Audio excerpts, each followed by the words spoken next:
جزاک اللہ خیر و احسن الجزاء۔ حضرت والا نے ہم سب کے سامنے ایک تو اپنا قیمتی وقت ہم کو دیا اور اچھی باتوں سے ہم سب کو مستفیض کیا، مواعظ حسنہ سے ہم کو مستفیض فرمایا۔ اللہ تعالی حضرت کی عمر میں، حضرت کے علم میں خیر و برکت لگائے۔ میرے پیارو حضرت والا آخر میں ایک بات کہہ کر کے چلے گئے، جب کہ تفصیل سے بات کر گئے لیکن میں نے مناسب سمجھا جو میرے ذہن میں آیا۔ حضرت والا نے فرمایا کہ علماء کی قدر کی جائے۔ اللہ کے رسول صلی اللہ علیہ وسلم کی ایک حدیث ہے، العلماء ورثۃ الانبیاء۔ اللہ کے رسول نے فرمایا کہ علماء جو ہیں انبیاء کے وارث ہیں، وہ ہر اعتبار سے وارث ہیں۔ علم کے اندر وراثت علماء ہے، لہذا اللہ کے نبی جو اللہ کے نبی انبیاء اکرام ہوتے ہیں، اللہ کے جو انبیاء ہوتے ہیں ان کے پاس جو علوم ہوتے ہیں وہ دوسروں کے اندر منتقل کرتے ہیں۔ اسی طریقے سے جو مسجد کے امام ہوتے ہیں، جو علماء ہوتے ہیں، یہ بھی اپنے علوم دوسروں میں منتقل کرتے ہیں۔ ایک آپ کو بات کہہ کر کے میں اپنی بات کو آگے بڑھاؤں گا۔ علامہ جلال الدین سیوطی رحمہ اللہ ایک جلالین کتاب ہے تفسیر کی، جو باضابطہ مولویت کے نصاب میں داخل نصاب ہے، اس کو پڑھے بغیر کوئی مولوی نہیں بنتا۔ تفسیر کی بہت جامع کتاب مانی جاتی ہے، لہذا اس کے مصنف ہیں وہ اپنی کتاب کے اندر ایک جگہ لکھتے ہیں کہ اگر کوئی آدمی کسی عالم دین سے عداوت رکھتا ہے، دشمنی رکھتا ہے، عالم دین سے بغض رکھتا ہے، تو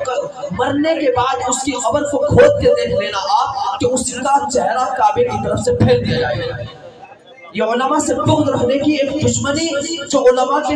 پیچھے جو اماموں کے انگلی کرنے میں لگے رہتے ہیں، اماموں کو پریشان کرتے ہیں، مسجدوں کے اماموں کو پریشان کرتے ہیں، مدرسے کے محتمین کو پریشان کرتے ہیں، مدرسے کے مدرسین کو پریشان کرتے ہیں، ان لوگوں کے لیے یہ مقولہ ہے، حضرت نے فرمایا کہ ان کی قبر کو کھود کر کے دیکھ لینا، ان کا چہرہ کعبے سے پھیر دیا جاتا ہے۔ اور میں بتاتا چلوں آپ کو، ایک کتاب میں نے پڑھا تھا کہ اللہ تبارک و تعالیٰ جب قیامت کا میدان ہوگا، نفسی نفسی کا عالم ہوگا، اللہ تعالیٰ ارشاد فرمائیں گے اے علماء کی جماعت، تمہارا حسابی کتاب فائنل، ان لوگوں کو چھوڑو اور تم جنت میں چلے جاؤ۔ علماء آئے، ایک افراتفری کا ماحول نہیں بلکہ خوشی کا ماحول برپا ہو جائے گا، اس لیے کہ ان کے لیے جنت واجب ہو چکی ہوگی، جنت کا فیصلہ ہو جائے گا۔ علماء کرام خوشی خوشی سے جانے لگیں گے، اللہ تعالیٰ ارشاد فرمائیں گے اچانک ان کی سو یا اہل العلماء، اے علماء کی جماعت ٹھہر جاؤ۔ تمام علماء میں افراتفری کا ماحول ہوگا، علماء سہم جائیں گے کہ آخر ابھی تو ہمارے ہاتھ میں جنت کا فیصلہ ہو چکا تھا، اب اللہ تعالیٰ نے ہماری کون سی ایسی غلطی پکڑ لی جس کی وجہ سے ہمیں روک دیا۔ اللہ تعالیٰ ارشاد فرمائیں گے کہ یہ جو تمہارے مقتدی ہیں، جو تمہارے چاہنے والے ہیں، جنہوں نے تم پہ خرچ کیا ہے، جو لوگ تم سے محبت کرتے ہیں، جو لوگ تم سے عقیدت رکھتے ہیں، ان لوگوں کو بھی کیا کرو، تم ہاتھ پاتے ہوئے جنت میں لے کر کے چلے جاؤ۔ میرے پیارو، اس وقت یاد رکھنا، اگر ہم نے اپنے مسجد کے امام کی ٹانگ کھینچی ہوگی، اگر ہم نے اپنے محتمین کی، مدرسے کے مدرسین کی ٹانگیں کھینچی ہوگی، ان سے لڑائیاں کی ہوگی، ان کے ساتھ میں جھگڑا کیا ہوگا، تو یاد رکھنا اگر اس ٹائم اس عالم دین نے ہمیں دیکھ کر کے چہرہ پھیر لیا تو بتاؤ جنت ہمیں کون دلائے گا؟ ہمارے لیے تو جہنم واجب ہو چکی تھی۔ اللہ تعالیٰ نے ایک آفر دیا تھا کہ کوئی عالم دین ہمارا ہاتھ پکڑ کے لے کر چلے جائے، لیکن اس عالم سے تو ہم نے دشمنی کر رکھی تھی۔ تو اس لیے کل قیامت کے دن جو ہمارے کام آئیں گے وہ ہمارے مسجد کے امام ہوں گے، ہمارے علماء کرام ہوں گے۔ اور میں ایک بات اور کہتا چلوں، جب سب لوگ جنت میں چلے جائیں گے، جنتی جنت میں اور جہنمی جہنم میں چلے جائیں گے، تو اللہ تعالیٰ ارشاد فرمائیں گے آگر کے جنتیوں سے، اے جنتیوں کیا تمہیں کسی اور چیز کی بھی ضرورت ہے؟ اب ظاہر سی بات ہے ہم لوگوں کو کیا ضرورت، جنت میں جا کے سارے پھل مل جائیں گے، حور مل جائیں گے، کھانے کے اپنے مزے آ جائیں گے، ہم کہیں گے اللہ کو کس چیز کی ضرورت، ہمیں تو کچھ نہیں چاہیے۔ اللہ تعالیٰ کئی دفعہ معلوم کریں گے، پھر ارشاد فرمائیں گے ایک کام کرو، تم اپنے مسجدوں کے اماموں کے پاس جاؤ، اپنے علماء کے پاس جاؤ۔ جنت میں جانے کے بعد جب کسی چیز کی ضرورت نہیں ہوگی، ہر کسی کو سکون ہوگا، اس وقت میں اللہ تعالیٰ ارشاد فرمائیں گے اپنے علماء کے پاس جاؤ اور جا کر کے معلوم کرو کہ اے ہمارے علماء، اللہ تعالیٰ یہ معلوم کر رہے ہیں کہ اب ہمیں کیا چاہیے، سب کچھ تو ہمیں مل گیا، جنت چاہیے تھی جنت ہمیں مل گئی، اب کون سی چیز رہ گئی جو ہمیں نہیں ملی؟ تو علماء کہیں گے ارے بھاگے بھاگے جاؤ اور اللہ سے جا کر کے کہو اے اللہ ہمیں تیرا دیدار چاہیے۔ ارے جس کے لیے ہم مر رہے ہیں، جس کے لیے ہم جی رہے ہیں، جس کے لیے ہم نمازیں پڑھ رہے ہیں، جس کے لیے ہم زکات دے رہے ہیں، وہ سب سے بڑا مقصد ہمارا خدا کا دیدار ہونا چاہیے نا۔ تو وہاں بھی کون کام آیا؟ علماء کرام کام آئیں گے، ہمارے مسجد کے امام کام آئیں گے۔ لہذا علماء کرام کی قدر کریں، علماء سے بغاوت، علماء سے دشمنی، علماء کے خلاف جگہ جگہ کھڑا ہو کر کے اپنے اماموں کے خلاف میٹنگیں نہ کرے میرے پیارو. اللہ تعالیٰ ہمیں عمل کی توفیق مرحمت فرمائے. بھئی یہ 400 روپے کسی کے گرے ہیں،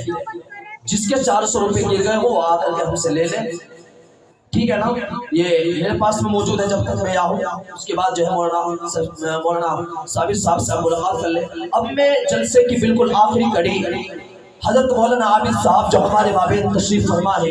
بڑی ہی ادب و احترام کے ساتھ حضرت کے لیے درخواست گزار ہوں کہ حضرت والا آئے اور کرسی پر جلوہ افروز ہو، اور ہمارے جو بچے ہیں ان کے دستار بندی بھی ہونی ہے. حضرت والا کئی سال سے یہاں آتے ہیں، یہاں کے ماحول سے آپ لوگوں سے خوب اچھی طریقے سے واقف ہے. حضرت والا کے ساتھ سے بڑے ہی ادب و احترام کے ساتھ درخواست کر رہا ہوں کہ حضرت کرسی پر جلوہ افروز ہو کر ہمارے جو بچے یہاں سے پڑھ کے فارغ ہوئے ہیں ان کی دستار بندی بھی حضرت والا ہی کے ہاتھوں سے ہوگی، اور حضرت والا ہی اس مجلس کا اختتام کریں گے، اپنے مواعظ حسنہ سے بھی مستفیض کریں گے اور اپنی دعا پر اس مجلس کا اختتام کریں گے. حضرت والا کرسی پر جلوہ افروز ہو.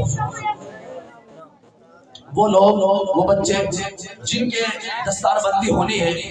محمد عیان بن محمد سنور، محمد عرش بن محمد گلفار، عبدالصمد بن محمد آصف، اور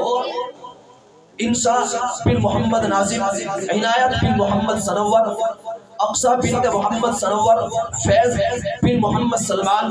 اعظم شاہ بن محمد عرفان، الشفا بنت محمد گلزار، اور شہزاد بن محمد گلفام. یہ تمام کے تمام بچے ڈائز پر آ جائیں اور اپنی دستار بندی کرا لیں. یہ دیکھیے گا پرکیف منظر ہے، حضرت والا کے ہاتھوں سے دستار ہو رہی ہے. یقینی طور پر ہمیں معلوم ہے کہ جب ہمارے سر پر دستار بندی تھی حفظ کی تو کیا خوشی تھی ہمارے گھر والوں میں، کیا ایک خوشی کا ماحول تھا، اور ہمارے دل جگمگا رہے تھے. اور یقیناً جگمگانے چاہیے. جب آپ لوگ مر جائیں گے، ہم مر جائیں گے، قبر میں جا کر سو جائیں گے، اس وقت میں جب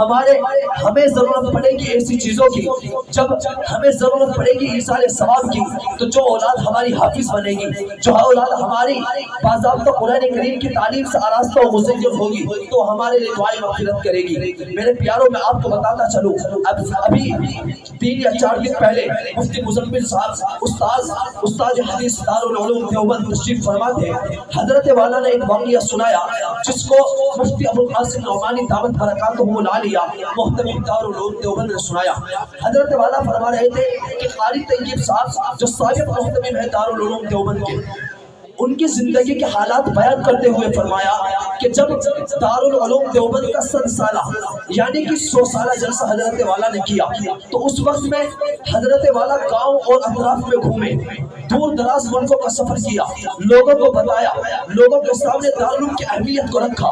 اور حضرت والا بنارس کے اندر رکے، اور بنارس میں رکنے کے بعد کے روز قیام کیا تو حضرت کو دیکھا کہ حضرت مغرب کی نماز پڑھنے کے بعد مسلسل قرآن کریم کی تلاوت کرتے ہیں. دارالعلوم کے محتمم جو موجودہ محتمم ہے مفتی ابوالقاسم نعمانی دعوت برکاتہ العالیہ، حضرت نے فرمایا کہ ہم نے ڈرتے ڈرتے حضرت سے معلوم کر لیا قاری طیب صاحب سے کہ حضرت آپ روزانہ قرآن کریم کی تلاوت کیوں کرتے ہیں؟ حضرت نے فرمایا کہ جب سے میرے والد محترم اس دنیا سے رخصت ہوئے ہیں اس دن سے لے کر کے آج تک، اور محتمم صاحب بتلاتے ہیں کہ تقریباً ان کے والد صاحب کو دنیا سے فوت ہوئے تقریباً 50 سال ہو گئے تھے. اس وقت کتنے؟ اس وقت میں 50 سال ہو گئے تھے، یعنی کہ 50 سال تک مسلسل کوئی دن ایسا نہیں گزرا کہ جس میں حضرت والا نے قرآن کی تلاوت نہ کی ہو. قاری طیب صاحب نے فرمایا کہ جب سے میرے والد محترم اس دنیا سے رخصت ہوئے ہیں، قبر میں جا کے لیٹے ہیں، تب سے لے کر کے آج تک کوئی ایسا دن نہیں جاتا کہ جس دن میں حضرت اپنے والد محترم کے لیے آدھا پارا پڑھ کے مغفرت، ان کے لیے دعائیں مغفرت نہ کرتا ہوں، ان کے لیے ایصال ثواب نہ کرتا ہوں. اب ظاہر سی بات ہے اگر قاری طیب کو وہ عالم دین نہ بناتے، اگر قرآن کریم کی تعلیم سے آراستہ نہ کرتے تو کیا وہ آدھا پارا روزہ نہ پڑھتے؟ نہیں پڑھتے. میرے پیاروں، اس لیے اپنی اولادوں کو پڑھاؤ. قرآن کریم کی ایک آیت ہے، اللہ تبارک و تعالیٰ ارشاد فرماتے ہیں انما اموالکم واولادکم فتنہ، اللہ تعالیٰ ارشاد فرماتے ہیں کہ تمہارے مال، تمہاری اولاد تمہارے لیے فتنہ ہے۔ فتنے کے یہاں معنی آزمائش کے ہے، یعنی اگر آپ نے مال اچھے طریقے سے کمایا، اگر آپ نے مال حلال طریقے سے کمایا اور آپ کا مال حلال طریقے سے کما کر کے حلال جگہ پر آپ نے اس کو خرچ کیا تو لہذا وہ آپ کا مال آپ کے لیے نجات کا ذریعہ بن جائے گا۔ اور اگر آپ نے وہ مال جوا سکتا کھیل کر کمایا، آپ نے سود لے کر کے کمایا، آپ نے پیاز لیا، پیاز لے کر کے پیسہ کمایا، غریبوں پہ ظلم کر کے اپنی زمینوں کا ہڑپا، تو میرے پیاروں وہ مال آپ کا وبال جان بن جائے گا۔ وہی دوسری جگہ ارشاد ہے انما اموالکم واولادکم، اور اولاد بھی تمہارے لیے آزمائش ہے۔ اگر آپ کی اولاد، آپ نے اپنی اولاد کی دینی اور صحیح تربیت کی، اس نے نمازوں کی پابندی کی، نمازوں کو پابندی کے ساتھ پڑھا، قرآن کی تعلیم آپ نے اس کو دی، دین کو اس نے سمجھا، ظلم کو اس نے سمجھا، شرک کو اس نے سمجھا، تو لہذا بھلے بھلے آپ کی آخرت بن جائے گی، آپ کی اولاد آپ کے لیے آخرت کا ذریعہ بن جائے گی، نجات کا ذریعہ بن جائے گی۔ لیکن اگر آپ کی اولاد جواری بن گئی، شرابی بن گئی، کبابی بن گئی، سود خور بن گئی، حرام کا کھانے والی بن گئی، ظلم کرنے والی بن گئی، غریبوں کا مال ہڑپنے والی بن گئی، اور طاقتور بن کر مظلوموں پر ظلم کرنے والی بن گئی، تو یقینی طور پر آپ کی اولاد آپ کے لیے وبال جان بن جائے گی۔ اب موصوف جو ہے کرسی پر جلوہ گر ہے، اب حضرت والا کا خطاب ہوگا، آپ تمام کے تمام حضرات اپنی نیند سے بیدار ہو جائے اور حضرت کے خطاب کو غور سے سنیں۔